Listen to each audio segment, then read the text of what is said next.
हाँ, तो देखो बच्चों यहाँ पे एट टी इक्वल्स टू 0 पे थे हम लोग, उसके बाद कहां पे पहुंच गए, टाइम टी पे कुछ ओमेगा टी का एंगल कवर किया होगा। अब यहां से देखना कि हम लोग का जो प्रोजेक्शन होगा, ये जो प्रोजेक्शन है इसको अभी हम लोग क्या लिख देंगे, x। मतलब पहले हम यहाँ पे था ना, फिर इसने ये एंगल कवर किया तो उसने टोटल डिस्टेंस कितना कवर किया बच्चों, x। और ये हमारे लिए क्या है, एम्पलीट्यूड। ये हमारे लिए क्या है, एम्पलीट्यूड। मतलब मैक्सिमम में यहाँ पे जा सकता है। अब बताओ 0 से लेके a तक क्या है, रेडियस है। अगर ये रेडियस है तो ये भी क्या होगा, क्या रेडियस होगा। अब ढंग से देखना, मैं ट्रायंगल बना रहा हूं। ये ट्रायंगल देखो, इस ट्रायंगल में ये लेंथ a है, अगर ये x होगा तो ये भी क्या होना चाहिए, x। देखो इसको पूरा करते हैं। यहां से क्या आएगा अभी, अगर ये a है, अगर ये x है, तो जो टोटल एंगल हम लोग मिल रहा है, ये जो टोटल एंगल हम लोग को मिल रहा है वो क्या मिलेगा, वो मिलेगा ओमेगा टी प्लस 5। क्या मिलेगा बच्चों, ओमेगा टी प्लस 5। तो यहां से हम लोग क्या बता सकते हैं, साइन थीटा। साइन थीटा क्या होता है बच्चों, अपोजिट बाय हाइपोटेन्यूज। मतलब x by a will be sin omega t plus 5। x by a क्या होगा, sin ओमेगा t प्लस 5। तो यहां से x will be equals to a sin omega t plus 5। तो x will be equals to a sin omega t plus 5। सबको आगे हो गए समझ में कि हम लोगों ने t इक्वल्स टू 0 से t तक कुछ एंगल कवर किया। मतलब मेरा पार्टिकल x तक पहुंच गया होगा, फिर एक ट्रायंगल को ड्रॉ किया। इस ट्रायंगल में ये हाइपोटेन्यूज था और ये डिस्टेंस क्या था, x। ये vertical distance sin theta was opposite by hypotenuse. ये याद होगा, ये सेम फार्मूला भी कितना इंटीग्रेशन वो सब करके निकाला था, कुछ मगजमारी करने की जरूरत नहीं पड़ी। ठीक है ना, तो इसको कॉपी कर लो। चलो बच्चों, अब यहाँ पे हम लोग पढ़ेंगे फेज एंगल के बारे में। क्या पढ़ेंगे हम लोग, फेज एंगल। मतलब अब जो तुम लोग को एसएसएम देखना है वो एंगल के फॉर्म में देखना है। अब कैसे, वो समझते हैं। जो हमारा सर्कल था, देखो ये x इक्वल्स टू 0 था और ये x equals two plus a था। जब मैं यहां से इधर जाता था, जब मैं x इक्वल्स टू 0 से प्लस a जाता था, तो क्या मैंने इतना एंगल कवर किया। तो एंगल मैंने कितना कवर किया बच्चों, पाई बाई 2। तो हम लोग यहाँ पे लिख सकते हैं, जब हम लोग x इक्वल्स टू 0 से x equals two plus a जाएंगे तो हम लोग कितना एंगल कवर करेंगे, कितना, पाई बाई 2। पाई बाई 2 मतलब कितना होता है बच्चों, 90। देखो ना, हम लोग x इक्वल्स टू 0 से तक जाने के लिए एक एंगल कवर किया ना, कितना, पाई बाई 2। अगर 0 से लेके a पाई बाई 2 लग रहा है तो वापस आने के लिए भी कितना लगेगा बच्चों, पाई बाई 2। हाँ वेरी गुड, आगे जाने के लिए पाई बाई 2 के लिए आने के लिए पाई बाई 2 लगेगा ना। फिर x इक्वल्स टू माइनस से आने के लिए हर जगह वही पाई बाई 2, इधर पे कितना लगेगा, पाई बाई 2। और वापस आने के लिए भी कितना लगेगा बच्चों, पाई बाई 2। मतलब मैं जैसे जैसे एक एक स्टेप बढ़ूंगा, उस हर एक एक स्टेप में मैं कितना एंगल कवर करूंगा, पाई बाई 2, पाई बाई 2 और पाई बाई 2। मान लेते हैं कि टोटल एंगल जो हम लोग को, टोटल टाइम पूरा कवर करने के लिए लग रहा है t। टोटल टाइम कितना लग रहा है बच्चों, t। अगर t टोटल टाइम लग रहा है तो 1/4, ये तो 1/4 सर्कल किया ना, तो इधर कितना लगेगा, t/4, इधर t/4, इधर t/4 और इधर भी कितना लगेगा बच्चों, t/4। तो दो चीजें मैंने यहाँ पे बताई है कि जब तुम लोग कोई भी एक स्टेप पे जाओगे तो कितना एंगल कवर करोगे, पाई बाई 2। और उसके बच्चों टाइम कितना लगेगा, t/4। कितना टाइम लगेगा, तो t/4, pi by 2, t/4, pi by 2 और t/4। ठीक है, तो अब इसका हम लोग यूज करेंगे। तो देखना अभी तुम्हारी बुक में पूरा टेबल के फॉर्म में इसको दिया हुआ है, तुम लोग इस तरह इसको अच्छे से याद रख सकते हो। ठीक है, तो अब देखो स्टार्ट करते उस पर। अब मैं यहाँ पे हम लोग सिंपल पेंडुलम का यूज करेंगे अच्छे से समझने के लिए। ये है x इक्वल टू 0, ये हमारे पास x इक्वल टू प्लस है और ये है हमारे पास x इक्वल टू माइनस। चलो स्टार्ट करेंगे। पहले x equals to a sin omega t, x equals to a sin omega t। इसका ग्राफ देखेंगे तो ढंग से देखना अभी इसका ग्राफ। देखो मैं स्टार्ट कहां से करूंगा, x इक्वल्स टू 0 पे, फिर कहां पे जाऊंगा, a पे। a पे जाऊंगा तो मैं क्या करूंगा बच्चों, कितना एंगल, 90। sin 90 क्या होता है, 1। फिर मैं वापस 0 पर आऊंगा, फिर नेगेटिव, फिर प्लस। तो इसमें देखते हैं, तो ये ग्राफ कुछ हमें इस तरह बनता हुआ दिखेगा। यहाँ पे क्या हुआ, देखो पहले x इक्वल टू 0 पे थे, ढंग से देखो x इक्वल टू 0 पे थे ना, फिर कहां गए, एक मिनट इसका डेटा लिख दूं। ये 3 पाई बाई 2 और ये 2। देखो x इक्वल टू 0 पे थे, फिर कहां चले गए प्लस a, जब प्लस a जाते तो कितना एंगल कवर करते हैं 90, फिर x इक्वल टू a से कहां पे आएंगे 0, फिर कितना एंगल कवर करोगे pi by 2, pi by 2 pi by 2 पाई हो गया, फिर कहां जाओगे एक बार वापस आ गए तो पीछे जाओगे ना माइनस से पे, तो x इक्वल टू कहां होगे माइनस से, और माइनस से फिर कहां पे होगे प्लस से, तो pi by 2 pi by 2 pi by 2 pi by 2 कितना हो गया बच्चों 2 पाई, कितना हो गया 2 पाई। तो टोटल कवर करने के मुझे t लगा, आधा करने के लिए कितना लगेगा t बाई 2, इधर t बाई 4 और इधर 3t बाई 4। समझ गए होंगे कि जब मैं x इक्वल टू 0 से a जा रहा हूं तो मैं पाई बाई 2 कवर कर रहा हूं, फिर जब मैं वापस आ रहा हूं तो फिर पाई बाई 2 और फिर पाई बाई 2, मतलब 90 90 90 तुम लोगों को ऐड करना है, और जब पूरा काम खत्म करोगे तो टाइम t लगेगा, आधे के लिए कितना लगेगा t बाई 2 और आधे के लिए t बाई 4, वो उस टेबल में दिया हुआ है। ठीक है, चलो वेलोसिटी का बनाते हैं। वेलोसिटी का देखना ढंग से कि वेलोसिटी का किस तरह होगा। वेलोसिटी क्या होता है, यहाँ पे मैक्सिमम होता है ना a ओमेगा, और यहाँ पे क्या होता है 0, और वेलोसिटी का क्लास बताओ, अगर x equal to a sin omega t, तो नोट्स में देख के बताओ, सब लोग लिखो जो भी मैं लिखाता हूँ। ठीक है, तो वेलोसिटी क्या था बच्चों a omega cos omega t, velocity was a omega cos omega t, क्या था a omega cos omega t, तो क्या आएगा वेलोसिटी, अब देखो जब मैं मीन पे रहूंगा तो वेलोसिटी क्या रखूंगा मैक्सिमम, तो इसका ग्राफ कुछ हमें इस तरह देखने को मिलेगा। अब यहाँ पे ये है a ओमेगा, और यहाँ पे एंगल कितना होगा पाई बाई 2, और फिर यहाँ पे एंगल कितना होगा पाई, फिर 3 पाई बाई 2, और ये कितना हो जाएगा 2 पाई। यहाँ देख सकते हो कि जब मैं मीन से एक्सट्रीम जाऊंगा, मीन से एक्सट्रीम में वेलोसिटी 0 होगी, और जब मैं वापस आऊंगा तो वेलोसिटी क्या हो जाएगी फिर मैक्सिमम बट माइनस, क्यों पहले मैं आगे आ रहा था अब कहां जा रहा हूं पीछे, फिर ढंग से समझो, पहले हम लोग पहले हमारी एनर्जी बहुत ज्यादा होगी, फिर 90 का एंगल कवर करेंगे मतलब आगे आएंगे तो वेलोसिटी 0, फिर जब वापस पीछे जाओगे फिर 90 का एंगल कवर करोगे तो नेगेटिव, और फिर आगे नेगेटिव एक्सट्रीम फिर 0 फिर पॉजिटिव, इतना है मतलब ना। ठीक है, तो इतना नोट डाउन करो, फिर हम लोग एक्सेलरेशन का करेंगे। ये है वेलोसिटी वर्सेस टाइम। चलो अब हम लोग देखेंगे एक्सेलरेशन का।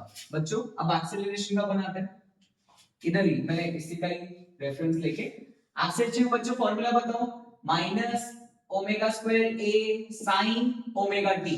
चलो वेलोसिटी का हटा देते हैं, क्या है ये माइनस ओमेगा स्क्वायर ए साइन ओमेगा टी।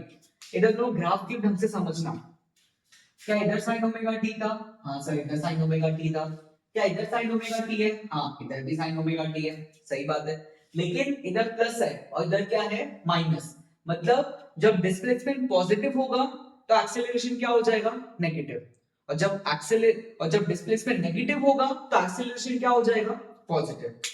तो यहाँ पे क्या होगा उसको समझते हैं, ये इधर पॉजिटिव है तो इधर क्या हो जाएगा नेगेटिव, मतलब अब ये ग्राफ कुछ इस तरह हमको दिखेगा, इससे हेल्प हो जाएगा बनाने में।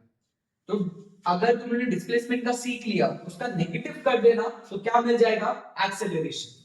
अब ये a है और ये t है, बट अब कोई दिमाग नहीं, बट अब कॉपी करो इसको, ये पाई बाई 2, ये पाई, ये 3 पाई बाई 2 और ये 2 पाई,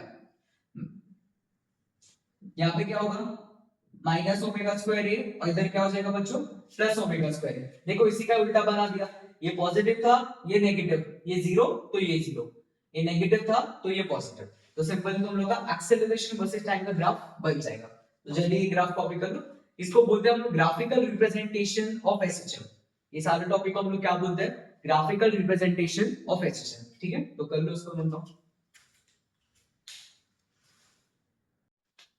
चलो बच्चों अब इसके बाद हम लोग करेंगे कंपोजिशन ऑफ 2 SHM। सर इसका मतलब क्या हो रहा है कि अभी हम लोग क्या करेंगे, 2 SHM जिनका टाइम पीरियड फ्रीक्वेंसी वो सब सेम है, और उसको हम लोग सुपर इम्पोज करके उनका रिजल्टेंट निकालेंगे कि वहां से हम लोग को अगर 2 पेंडुलम साथ में चल रहे तो उनका रिजल्टेंट एम्पलीट्यूड क्या होगा, वो सारी चीजें हम लोग देखेंगे क्यों वेक्टर्स में देखने वाले हैं। तो आज का समस्या भी ढंग से पूरा डेरिवेशन देखना, एक एक चीज समझ में आ जाएगी। x is equals to a1 sin omega t plus five, ये एक हमारा ऐसा चल रहा है a1 sin omega t plus five, ये x1 हो गया। x2 हमारे पास a2 sin omega t plus five, x2 क्या हमारे पास a2 sin omega t plus five.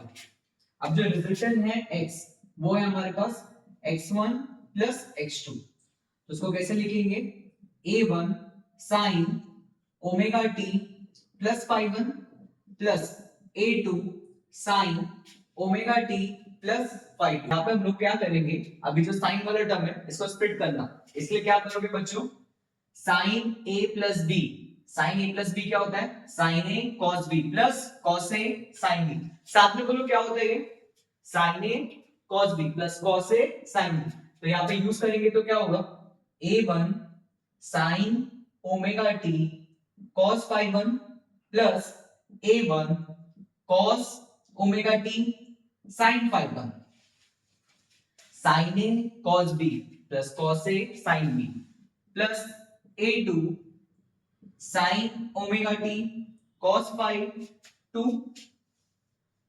Plus a2 cos omega t sin five 2, क्या ये हो जाएगा। अब इसमें जो साइन वाले टर्म्स है क्लास उसको साथ में लिखेंगे, तो यहाँ पे देख रहे हो ये साइन वाला टर्म है साइन ओमेगा टी लिखा हुआ है और इधर एक साइन ओमेगा टी लिखा हुआ है, तो उसको साथ में लिखेंगे।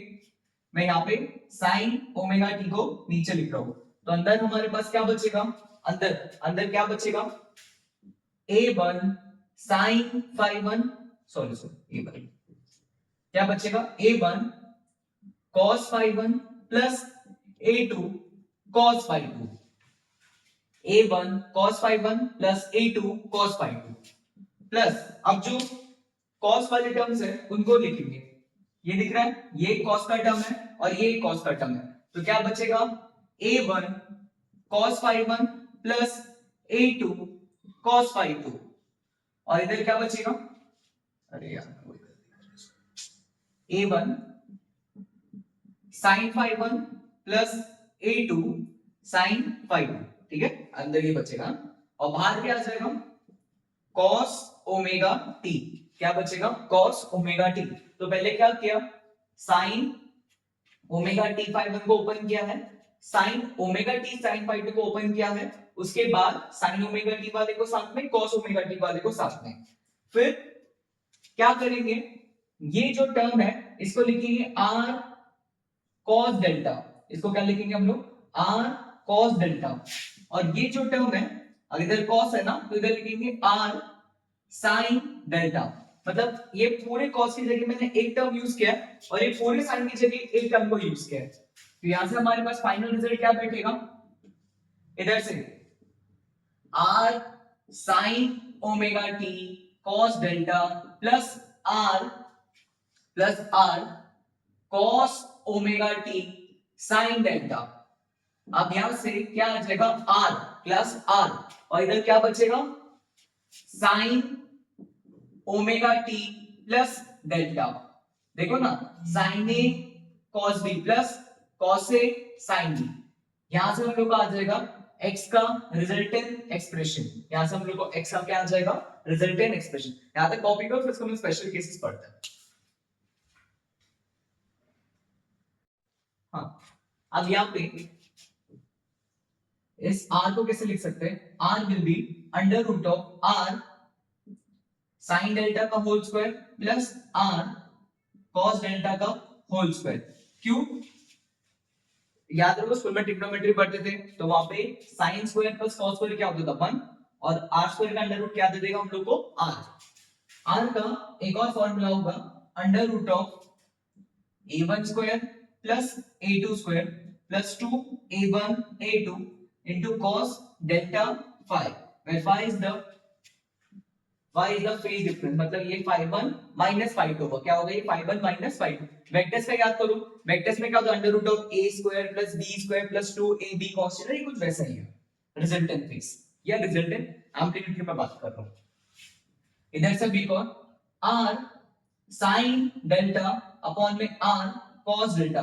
r sin डेल्टा क्या था बच्चों, a1 sin phi 1 plus a2 sin phi 2 upon में a1 cos phi 1 plus a2 cos phi 2।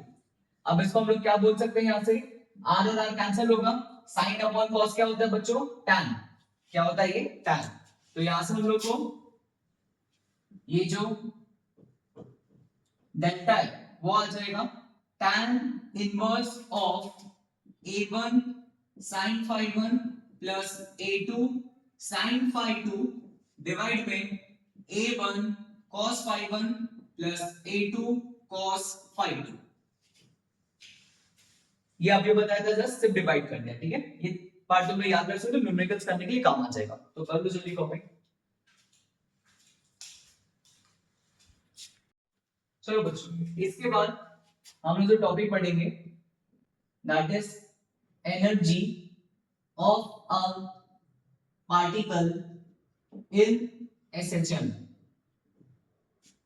ठीक है, ये बोर्ड्स के लिए काफी इंपॉर्टेंट टॉपिक होने वाला है, उसको ढंग से समझना, और काफी इजी भी है। देखो हम लोग मैकेनिक्स पढ़ रहे हैं, यहाँ पे दो टाइप की एनर्जी होती है, एक होती है काइनेटिक एनर्जी और एक होती है पोटेंशियल एनर्जी। तो सबसे पहले हम लोग क्या करेंगे, काइनेटिक एनर्जी को फाइंड आउट करेंगे। तो देखो अभी क्लास बताओ सब लोग, काइनेटिक एनर्जी का फॉर्मूला, अरे क्या होता है बोलते रहो साथ में, अच्छा लगे तो बोर हो जाओगे। काइनेटिक एनर्जी का फॉर्मूला क्या होता है, half M V square. Kinetic energy का फॉर्मूला क्या होता है बच्चों, हाफ एम वी स्क्वायर। अब ये जो v है उसका फॉर्मूला होता है omega under root of a square minus x square. v का फॉर्मूला क्या होता है, omega under root of a square minus x square, बताया था लेक्चर में। यहां से क्या आएगा, हाफ m, इसका स्क्वायर करो तो it will be omega square of a square minus x square, omega square of a square minus x square. अब उसके बाद ओमेगा का फॉर्मूला याद रखो, मैं यहां पे लिख रहा हूं omega cos under root of k by m। अब दोनों साइड स्क्वायर कर दो, स्क्वायर करोगे तो ओमेगा स्क्वायर क्या होगा, क्या k बाई m होगा, तो k यहां से क्या आ जाएगा बच्चों, m ओमेगा स्क्वायर। क्या आ जाएगा, m ओमेगा स्क्वायर। इसको उठा के यहां पे लिखो तो क्या मिलेगा, half k a square minus x square. क्या मिलेगा kinetic energy, half k a square minus x square. तो इसका पहला फॉर्मूला होगा half k a square minus x square, ठीक है। अब उसके बाद इसका दूसरा फॉर्मूला देखते हैं, तो दूसरा क्या होगा, देखो kinetic energy half m v square. अरे क्या v का एक और फॉर्मूला याद है, v का क्या होता था, a omega cos omega t plus y। क्या होता है, a omega cos omega t plus y। तो इसको यहां पे लिखते हैं, तो क्या आएगा यहां से answer, half m a square omega square cos square omega t plus 5।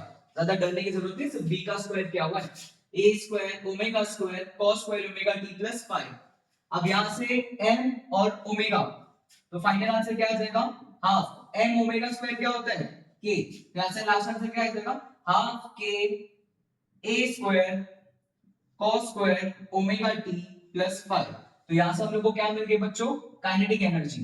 यहां से हम लोग को क्या मिल गई है, काइनेटिक एनर्जी। अभी फॉर्मूला पढ़ो, फिर मैं तुम लोग को बता दूं कहां पे मैक्सिमम होती है कहां पे मिनिमम। जैसे वेलोसिटी था कि मीन पे मैक्सिमम था और एक्सट्रीम पे जाके जीरो हो जाता था, सेम काइनेटिक एनर्जी कि पार्टिकल जब मीन पे रहेगा तो बहुत एनर्जी होगी, बट जैसे एक्सट्रीम जाएगा तो धीरे धीरे स्लो डाउन हो जाएगा। सेम यहां पे हम लोग को देखने को मिलेगा। तो एक ये formula half k a square minus x square और दूसरा half k a square cos square omega t plus 5, ठीक है। इतना कॉपी करो फिर दूसरा करते हैं।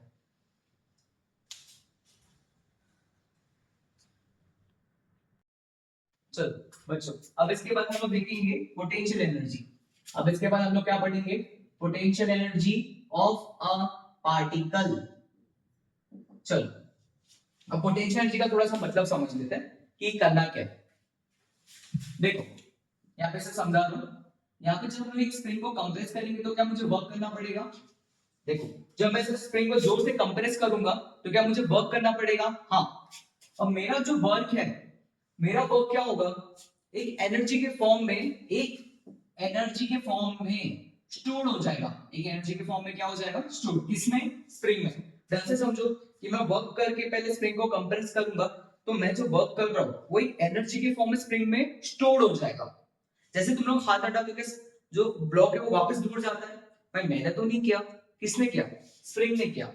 लेकिन कैसे करेगा वर्क, उसके पास तो एनर्जी थी नहीं, उसने जो स्टोर्ड एनर्जी मैंने दी है उसका यूज किया। मतलब जब हम लोग स्प्रिंग को कंप्रेस करेंगे तो मेरा जो वर्क है वो एनर्जी में स्टोर हो जाएगा, और जब हम लोग हाथ हटाएंगे तो वही एनर्जी का वो यूज करेगा। और वो जो स्टोर्ड एनर्जी है बच्चों, उसी को हम लोग क्या नाम दे रहे हैं, पोटेंशियल एनर्जी।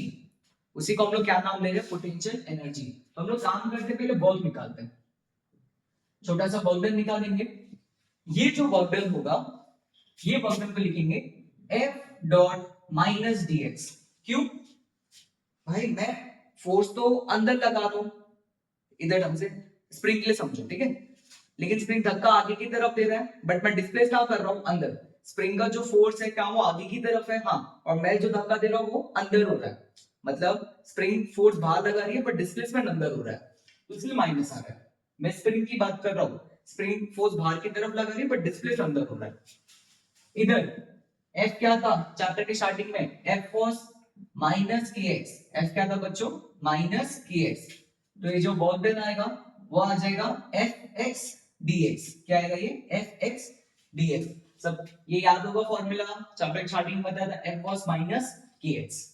अब इधर से क्या करेंगे हम लोग, इंटीग्रेट करेंगे, तो ये जो वर्क डन है वो हम लोग को क्या मिल जाएगा, half k x square. X का इंटीग्रेशन याद करो, एक्स का इंटीग्रेशन क्या था वो, एक्स स्क्वायर बाई टू। क्या था बच्चों वो, एक्स स्क्वायर बाई टू। और इसी वर्क डन को हम लोग नाम देंगे पोटेंशियल एनर्जी। तो this potential energy is half k x square. This potential energy is half k x square. फिर एक और फॉर्मूला ध्यान रखो भी, एक ये पहला फॉर्मूला हो जाएगा। दूसरा, x is a sin omega t plus 5। x is a sin omega t plus 5। तो इधर से क्या मिलेगा, potential energy will be half k a square sin square omega t plus 5। x की जगह क्या पुट करेंगे, a sin omega t plus 5, तो क्या मिलेगा, half k a square sin square omega t plus 5। तो दो फॉर्मूले।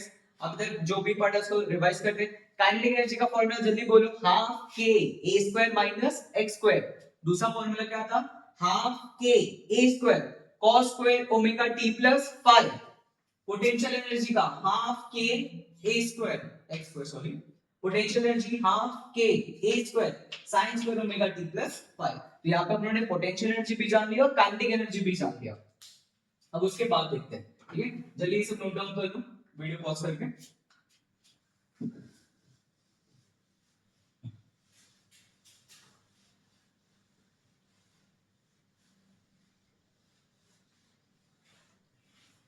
अब देखेंगे बच्चों हम लोग, अब देखेंगे हम लोग टोटल एनर्जी। अब बच्चों क्या देखेंगे यहाँ पे हम लोग, टोटल एनर्जी। अब टोटल एनर्जी क्या होता है उसमें काम करो। Total energy is kinetic energy plus potential energy. Total energy is kinetic energy plus potential energy. अब काइनेटिक एनर्जी का फॉर्मूला बोलो, हाफ के, हाँ साथ में बोलो, a square minus x square. Potential kinetic energy is half k a square minus x square. Potential energy is half k x square. Potential energy is half k x square. अब यहां से क्या आएगा, इसको थोड़ा सा स्प्लिट करते हैं, half k a square minus half k x square, अंदर मल्टीप्लाई किया, plus half k x square, ये माइनस ये प्लस कैंसिल, तो टोटल एनर्जी क्या बचेगा, हाफ के a स्क्वायर। क्या बचेगा total energy, half k a square. के क्यों क्या बोलते थे हम लोग, स्प्रिंग कांस्टेंट बच्चों। और ए का मतलब क्या था, एम्पलीट्यूड। क्या दोनों कांस्टेंट है, हाँ। तो टोटल एनर्जी पूरी स्प्रिंग में क्या होगी, कांस्टेंट। जो टोटल एनर्जी मैं स्प्रिंग को दूंगा वो हमेशा क्या रहेगी, कांस्टेंट। कभी उसके पास पोटेंशियल एनर्जी होगी तो कभी काइनेटिक एनर्जी होगी, बट ओवरऑल एनर्जी क्या होने वाली है, कांस्टेंट। थोड़ा सा लिखते हैं अभी, मैं ग्राफ में सारी चीजें और एक्सप्लेन कर दूंगा। देखो ये है x इक्वल्स टू 0, ये है x इक्वल्स टू -a और ये हमारे पास x इक्वल्स टू +a। चलो पहला देखते हैं इसमें ढंग से।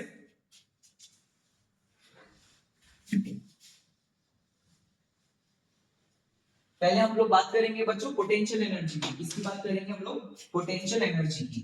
पोटेंशियल एनर्जी का फॉर्मूला बताना बच्चों। हाँ साथ साथ में लिखते चलो, हाफ के एक्स स्क्वायर। पहला इसका पोजीशन देखेंगे मीन पे और फिर देखेंगे हम लोग इसको एक्सट्रीम पे। मीन का मतलब x इक्वल टू 0, एक्सट्रीम का मतलब x इक्वल टू ±a। चलो x को 0 पुट करो तो यहां से पोटेंशियल एनर्जी क्या आ जाएगी? 0, या इसको हम लोग मिनिमम बोल सकते हैं। और जब x को a पुट करोगे तो पोटेंशियल एनर्जी क्या होगी? मैक्सिमम। कितना? Half k a square. अरे ये तो देखा देखा लग रहा है। मतलब यहाँ पे क्या हुआ, जो पोटेंशियल एनर्जी थी वो किसके इक्वल हो गई है? टोटल एनर्जी के। पहले कुछ नहीं थी बट धीरे धीरे धीरे वो भट कितनी हो गई? Total energy. तो अब इसका ग्राफ देखते हैं। सर यहाँ तो मिनिमम हो रहा है और यहाँ पे क्या हो रहा है? मैक्सिमम।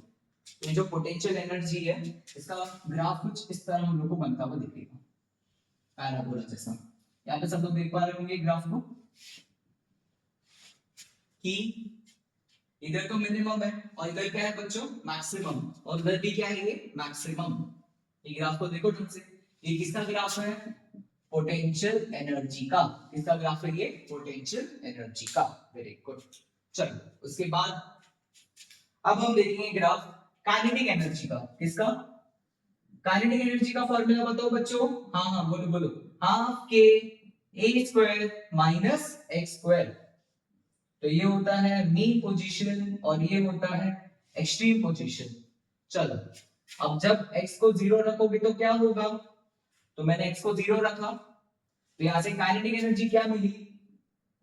हाँ x को 0 रखो तो हाफ के ए स्क्वायर। ये भी देखा लग रहा है। अरे हाँ ये भी टोटल एनर्जी है। मतलब स्टार्टिंग में मेरे पास सिर्फ काइनेटिक एनर्जी होती है, इसलिए हम लोग स्टार्टिंग में बहुत तेजी से ऊपर जाते हैं, बट जैसे ही ऊपर जाते हैं काइनेटिक एनर्जी खत्म हो जाती है। तो ये काइनेटिक एनर्जी यहाँ पे क्या होती है? मैक्सिमम। एक्सट्रीम पे x क्या होगा? प्लस माइनस a होगा। a को रखोगे a का square, a square, a square minus a square 0। तो काइनेटिक एनर्जी यहाँ पे क्या हो जाएगी? Minimum, that is 0। Plus starting में तो बहुत ज्यादा होगी बट जैसे मैं ऊपर जाऊंगा स्लो हो जाएगी। तो इधर क्या दिखेगा? बस स्टार्टिंग में तो बहुत ज्यादा है पर बाद में क्या हो चुकी है? ये कम। तो इसका ग्राफ कुछ इस तरह हम लोग को दिखेगा, पैराबोला। ये है काइनेटिक एनर्जी का ग्राफ। ये कौन सा ग्राफ है बच्चों? काइनेटिक एनर्जी का ग्राफ। सर टोटल एनर्जी का ग्राफ कैसे होगा? टोटल एनर्जी का बच्चों फॉर्मूला क्या था टोटल एनर्जी का? बताओ बताओ। टोटल एनर्जी क्या था? टोटल एनर्जी यहाँ पे लिख रहा हूं मैं। Total energy was half k a square. Total energy क्या था? ये तो हमेशा कांस्टेंट था ना। तुम लोग 0 पे रहो, a पे रहो, कहीं भी खड़े रहो, फर्क ही नहीं पड़ता। तो टोटल एनर्जी को स्ट्रेट लाइन पर ये होगा हमारे लिए टोटल एनर्जी, क्योंकि ये कभी नहीं बदलेगा, ये हमेशा हमेशा क्या रहेगा? स्ट्रेट। ये स्ट्रेट लाइन हम लोग को देखने को मिलेगा। इसको ज्वाइन कर लो ऐसे, ठीक है। अब एक आध और पॉइंट्स की हम लोग इसमें बात करते हैं, वो देखो अभी। ये ग्राफ सबको समझ में आ गया। पोटेंशियल स्टार्टिंग में 0 होगा, फिर मैक्सिमम होगा। काइनेटिक एनर्जी उल्टा, पहले मैक्सिमम होगा फिर क्या हो जाएगा? 0। चलो इस पे देखना अभी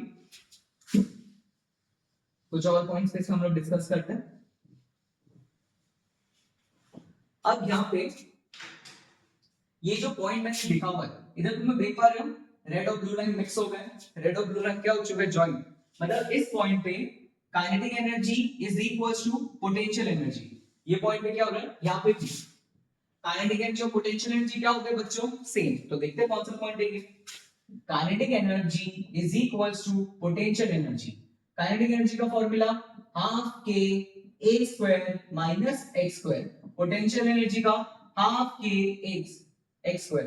तो हाफ के कैंसिल हो जाएगा, a square minus x square is x square, minus इधर जाके प्लस, तो a square will be 2x square. x square क्या आ जाएगा? a स्क्वायर बाय 2, तो x आ जाएगा plus minus a by root 2। ये माइनस इधर आके प्लस 2, फिर 2 को डिवाइड में डालोगे, फिर अंडर रूट लोगे तो प्लस माइनस रूट 2। तो ये सर ये पॉइंट्स कौन से मिले? पॉइंट्स हम लोग को मिले यहाँ पे, ये है a बाय रूट 2 माइनस, और ये वाला जो पॉइंट है वो है a बाय रूट 2 प्लस। तो a बाय रूट 2 पे काइनेटिक एनर्जी और पोटेंशियल एनर्जी बच्चों क्या हो जाती है, सेम। क्या हो जाती है, सेम। तो कर लो इतना कॉपी, बहुत इंपॉर्टेंट है बोर्ड्स के लिए।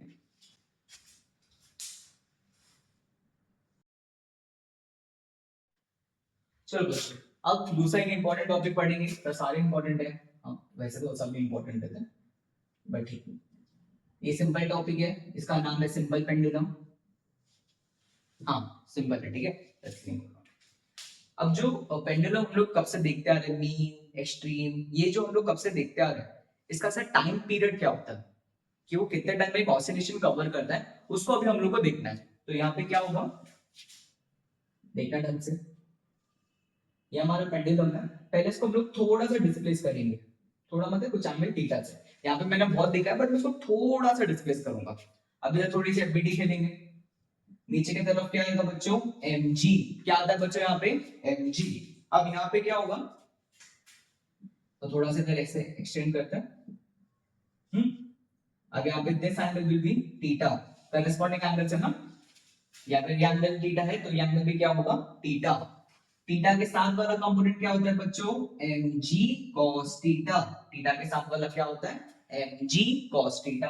और थीटा के परपेंडिकुलर इधर ये होगा mg sin थीटा। क्या होगा ये बच्चों, mg sin थीटा। यहाँ पे सबको समझ गए होंगे, mg cos theta, mg sin theta. चलो ठीक है। तुम लोग मुझे बताओ कौन सा फोर्स है जो वापस इसको टुवर्ड्स द सेंटर लेके जाना चाहता है, cos थीटा की sin थीटा, बताओ बताओ।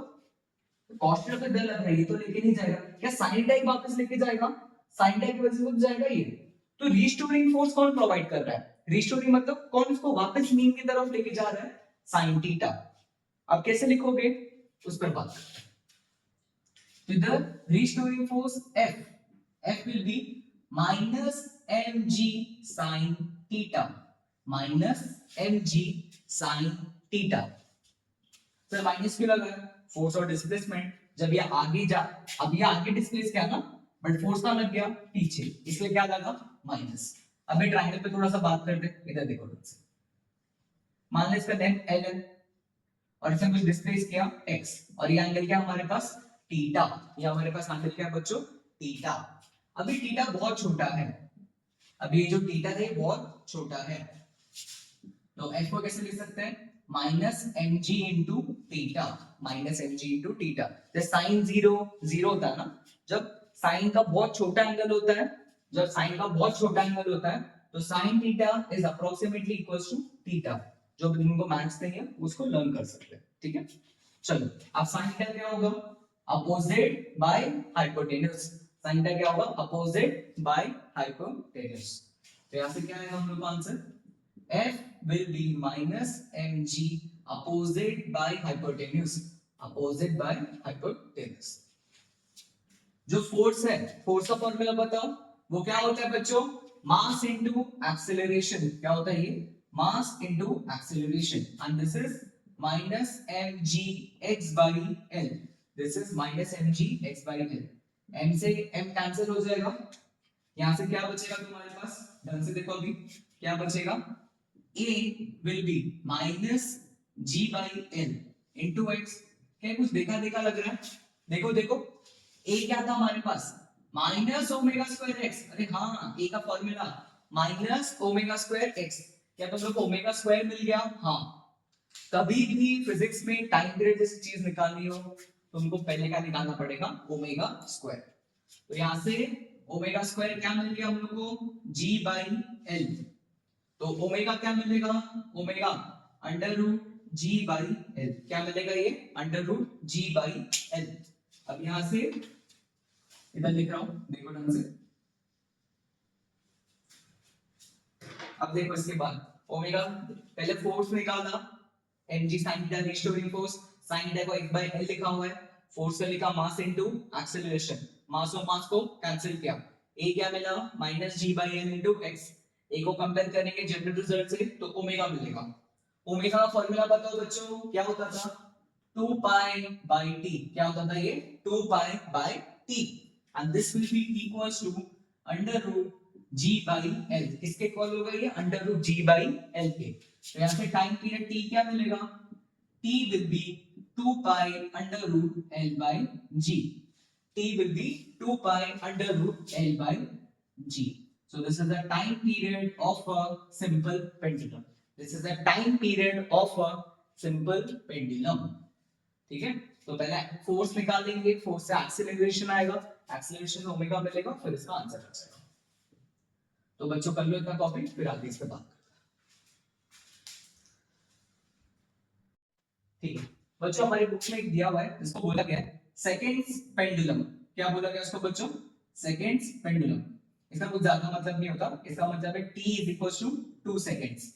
मतलब ये एक ऐसा पेंडुलम है जिसका जो टाइम पीरियड है वो होता है 2 सेकेंड्स, इसलिए इसका नाम पड़ गया सेकेंड्स पेंडुलम। बस क्या करोगे, यहाँ पे 2 पुट करोगे तो 2 will be equal to 2 pi under root L by G। 2 से 2 कैंसिल हो जाएगा, तो यहाँ से तुम लोगों को क्या मिलेगा, L will be G square by pi.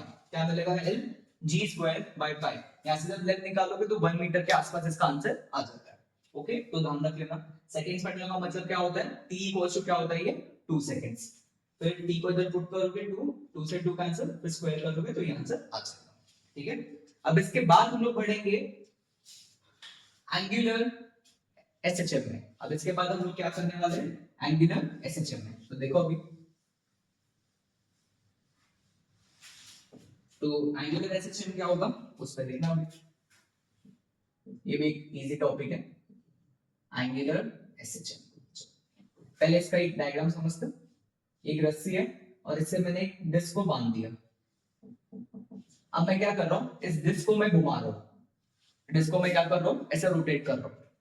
तो डिस्क को ऐसे रोटेट किया, क्या रस्सी में से, क्या रस्सी में ट्विस्ट आने लग जाएंगे? हाँ, रस्सी में क्या होंगे, ट्विस्ट आएंगे। और जब तुम लोग छोड़ोगे तो क्या वो अनट्विस्ट होगा, फिर पीछे की तरफ जाएगा, और फिर जैसे पीछे जाएगा तो फिर दूसरी तरफ से ट्विस्ट होगा, फिर आगे जाएगा। तो क्या कंटिन्यूअसली आगे पीछे जाना शुरू कर देगा, ऐसे करके। पहले जब तुम ट्विस्ट करोगे तो ये पूरा एक तरफ होगा, फिर पीछे जाएगा, फिर पीछे के बाद फिर आगे जाएगा। तो ये जो आगे पीछे का रोटेशन है तो एसएचएम में, पहले तो सीधा हो रहा था ना, अब एंगल में हो रहा है।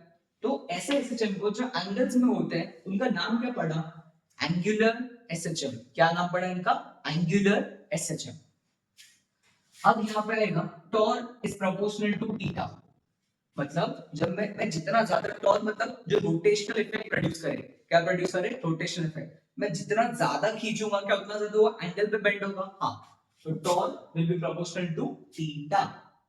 अब यहां से टॉर्क क्या आ जाएगा बच्चों, माइनस सी थीटा। वही माइनस सी थीटा मतलब F was माइनस के, वैसे टॉर्क क्या आएगा, माइनस सी थीटा। ठीक है, सेम टू सेम बात है।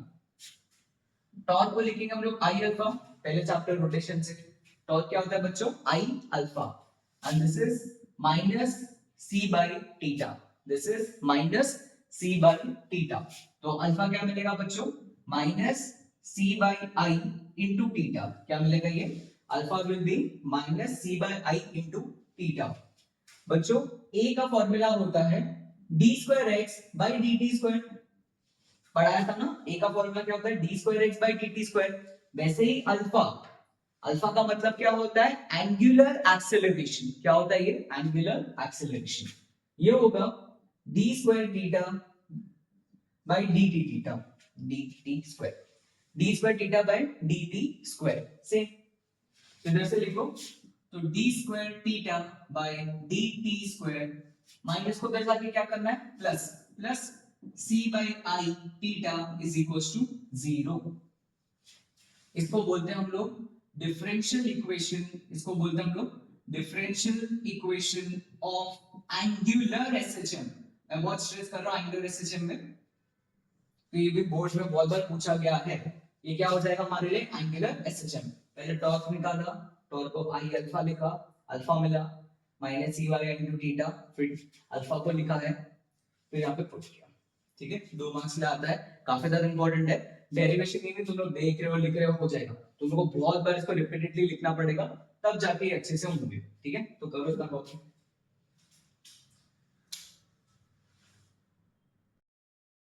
चलो बच्चों, अब इस चैप्टर में लास्ट टॉपिक देखेंगे, डैम्प्ड ऑसिलेशन। इससे पहले एक टॉपिक बाकी है, वो मैग्नेट को वाइब्रेट करवाता है, उसको मैं मैग्नेटिज्म में सिखा दूंगा। यहाँ पे उससे तुम लोग इतना समझ नहीं आएगा कि उसमें क्या हो रहा है, मैग्नेटिक मूवमेंट ये सब क्या होता है। ठीक है, तो उसको हम लोग वहां पे अच्छे से समझ लेंगे, ये बस बोला सर स्किप कर दिया। यहाँ पे आएगा अभी डैम्प्ड ऑसिलेशन। क्या होगा ये? Damped oscillation. सब लोग टेक्स्ट बुक बाजू में रख के ही देखा करो वीडियोस, ठीक है, टेक्स्ट बुक अच्छे से फॉलो किया करो, वही तुम्हारे लिए बेस्ट नोट्स है, ठीक है। डेली टेक्स्ट बुक की रीडिंग लगाओगे उससे बेहतर कुछ भी नहीं है बोर्ड्स के लिए।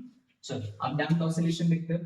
डैम्प्ड ऑसिलेशन में क्या होगा कि यहाँ पे इसको हम लोग कुछ पानी में डाल के रखा होगा, देखो अगर ये जो हमारे पास मटेरियल है, अगर ये हवा में होता तो ऊपर नीचे अच्छे से ऑसिलेट करता, कोई दिक्कत नहीं आती, लेकिन हमने इसको पानी में डाल दिया, ठीक है। अब पानी क्या करेगा? कैसे एक फोर्स लगाएगा जिससे इसका एम्पलीट्यूड धीरे धीरे क्या हो जाएगा? कम। तुम लोग खुद देखो ना कि जब ये ऊपर जाएगा तो पानी फोर्स का लगेगा नीचे, और जब ये नीचे जाएगा तो फोर्स का लगेगा ऊपर। तो इसके एम्पलीट्यूड को पानी क्या करेगा? धीरे धीरे क्या करने वाला है? कम करेगा। और उसी को हम लोग क्या बोल रहे हैं? Damped force. क्या बोलेंगे इसको हम लोग? Damped force. This damped force will be minus BV, where B is the damping coefficient. B is the damping coefficient. यहाँ पे बहुत ज्यादा स्ट्रेस लेने की जरूरत नहीं है, जो मैं बोल रहा हूँ उसको सिर्फ याद रख लो, तुम्हारे बोर्ड से सिर्फ उतना ही काफी, ठीक है। And V is the velocity. B क्या इसमें? velocity. अब जब मैं F लिखूंगा, that will be equal to damping force plus spring force, जो हमारा स्प्रिंग क्या लगा रहा है? फोर्स। यहां से F क्या आएगा? माइनस BV, और ये क्या था? Spring force minus KX। क्या था ये? Minus KX। उसके बाद इसको क्या लिख सकते हैं? F को क्या MA लिख सकते हैं? Mass into acceleration plus BV plus KX, and this will be equals to 0. This will be equals to 0. यहां से A को क्या लिखेंगे बच्चों? d square x by dt square। क्या लिखेंगे? d square x by dt square plus velocity को क्या लिख सकते हैं? वेलोसिटी क्या होता है? dx by dt। क्या होता है ये? dx by dt। तो ये हो जाएगा dx by dt plus kx को एज इट इज लिख देंगे इज इक्वल्स टू 0। ये होता है डिफरेंशियल, ये होता है बच्चों differential equation of damped SHM या damped oscillation। यहाँ पे क्या एक्स्ट्रा उन्होंने सीखा? Damping force. ये अलग से लग जाता है, उसके वजह से थोड़ी चीजें कॉम्प्लिकेट हो जाती है, उसमें ज्यादा दिमाग लगाने की जरूरत नहीं है, सिर्फ इन सबको याद रखो। सर इसकी इक्वेशन बताओ। Equation x will be a। अब ध्यान रखो कि एम्पलीट्यूड कांस्टेंट नहीं है, एम्पलीट्यूड टाइम के साथ क्या कर रहा है? चेंज कर रहा है। तो इधर a e की power minus bt by 2m, a e की power minus bt by 2m cos omega dash t plus 5। ये आएगा इक्वेशन। तुम लोग देख सकते हो कि जो एम्पलीट्यूड है वो टाइम के साथ क्या हो रहा है? चेंज। क्या हो रहा है बच्चों? ये चेंज। अब यहां से जो ओमेगा डैश है इसका भी स्ट्रेट याद रखना है। ओमेगा डैश है k बाई m का whole square minus b by 2m का होल स्क्वायर। ओमेगा डैश क्या है? k बाई m का whole square minus b by m का b बाई 2m का होल स्क्वायर। और जो टाइम पीरियड आएगा t, उसको क्या लिख सकते हैं हम लोग? 2 पाई बाई ओमेगा डैश। क्या लिख सकते हैं? 2 पाई बाई ओमेगा डैश।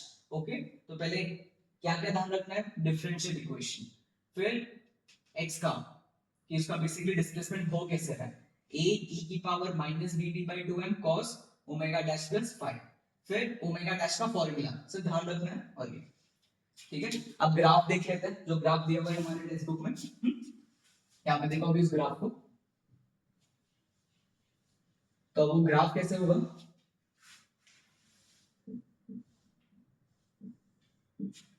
इस तरह कुछ अभी मैं डायग्राम दिखा रहा हूं। स्टार्टिंग में वो एसएचएम जैसा ही होगा कि एम्पलीट्यूड मैक्सिमम हो रहा है, फिर मिनिमम, फिर नेगेटिव, बट धीरे धीरे टाइम के साथ उसका एम्पलीट्यूड क्या हो जाएगा? कम। स्टार्टिंग में तो बहुत जोर जोर से ऑसिलेट करेगा, बट टाइम के साथ उसका एम्पलीट्यूड क्या हो जाएगा? कम। इसका नाम क्या पड़ गया बच्चों? Damped oscillation. इसका नाम क्या पड़ा? Damped oscillation. ठीक है, तो इतना कर लो अच्छे से।